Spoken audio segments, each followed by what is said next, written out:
নমস্কার, সবাইকে স্বাগতম জানাচ্ছি। আজকে যে বিষয়টা নিয়ে কথা বলবো সেটা হচ্ছে এই বিষয়টা খুবই গুরুত্বপূর্ণ। কেননা বর্তমান সময়ে যে যুদ্ধের সিচুয়েশান চলছে, কোনো সেলিব্রিটিকে বা কোনো তারকাকে দেখেছেন এই বিষয় নিয়ে কথা বলতে? করবে না। কিন্তু দেখুন, ঠিক আজ থেকে 1-2 বছর পরে তারা এই রিলেটেড মুভি বানাবে এবং কোটি কোটি টাকা কামাবে।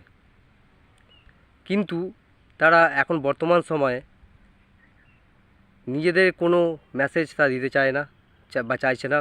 আমার তো চোখে পড়েনি, করলে আপনার যে চোখে পড়ে আমাকে জানাবেন। কতটা বেইমান এই সেলিব্রিটিরা ভেবে দেখুন। তারা অ্যাকচুয়ালি যখন ফাইট চলছে, অ্যাকচুয়ালি যখন যুদ্ধ হচ্ছে, সেই বিষয়ে তারা কোনো কথা বলছে না। কিন্তু তারা দেখুন আদৌ ফিল্ম নিয়ে এত প্রচার প্রচার করে, মানে দেশভক্ত নিয়ে।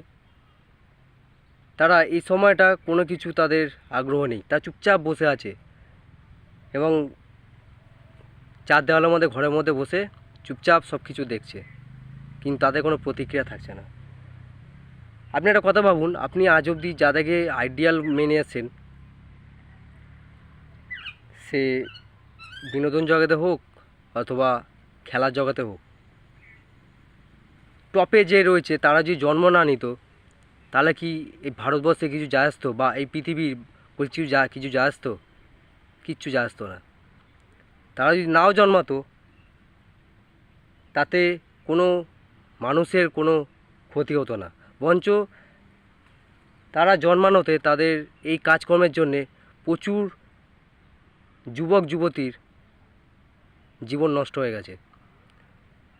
তাদেরকে আইডিওলজি করে তারা এমন একটা কেরিয়ারে ঢুকতে চাইছে যেখানে স্কোপ খুবই কম। তার পিছনে নিজের সময়, এনার্জি, টাকা সব কিছু ব্যয় করে। কয়েকটা আপনি ভেবেই দেখুন না, স্পোর্টসে কতগুলো স্কোপ থাকে আর কতজন চেষ্টা করে, কতজন তার প্রফেশনালি কাজ করার চেষ্টা করে, খেলে, এন্টারটেনমেন্ট দুনিয়া যায়। তো বিষয়টা হচ্ছে, এরা এন্টারটেনমেন্ট যদি না থাকে কারো কিছু যা আসবে না। এই সেলিব্রিটি না থাকলে কারো কিছু যা আসে না। কিন্তু আমরাই এদেরকে ভগবান করে রেখেছি। আমরা চোখে এখন পট্টি বেঁধে আছি। এখন প্রশ্ন করুন যে তারা কোথায়, যারা এত দেশভক্তি দেখায়, সিনেমা বানায়, আপনার পকেট থেকে টাকা নিয়ে চলে যায়, প্রচারে যা ইচ্ছা খুশি তাই করে প্রচারের সময়, তখন দেশভক্ত পরে উতলে ওঠে। কোথায় তারা এখন? এসি ঘরে বসে ভালোই মজা নিচ্ছে পপকর্ন খেতে খেতে। ওরা যাচ্ছে, আমার কি।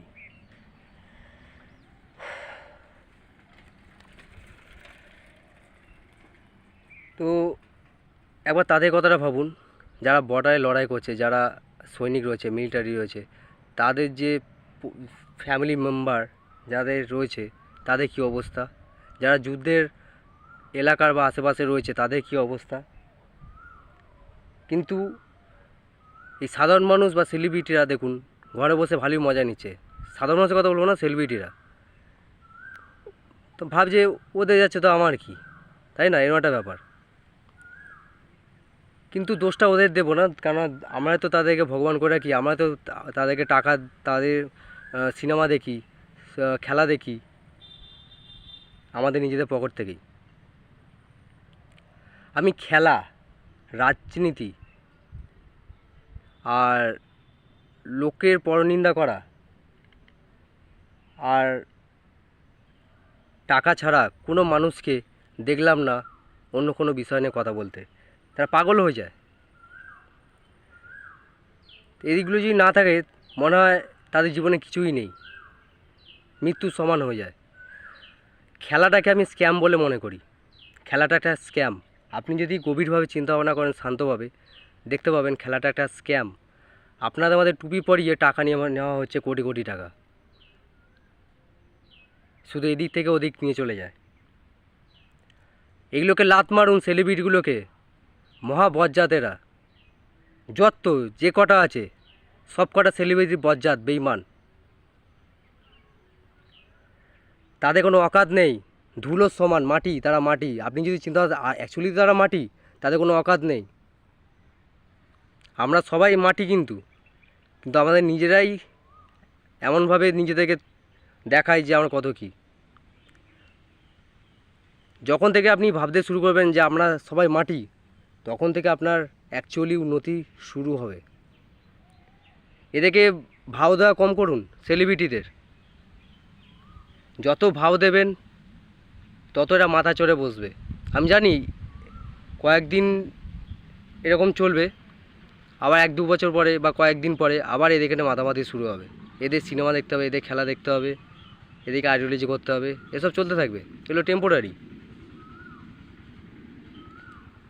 তো শেষে একটা কথাই বলবো, প্রশ্ন করুন। যাদেরকে আপনি ভগবান বলে মনে করছেন, তারা কি আদৌ ভগবানের যোগ্য? তারা কি আদৌ আপনার দুঃখের সময় এসে দাঁড়ায়?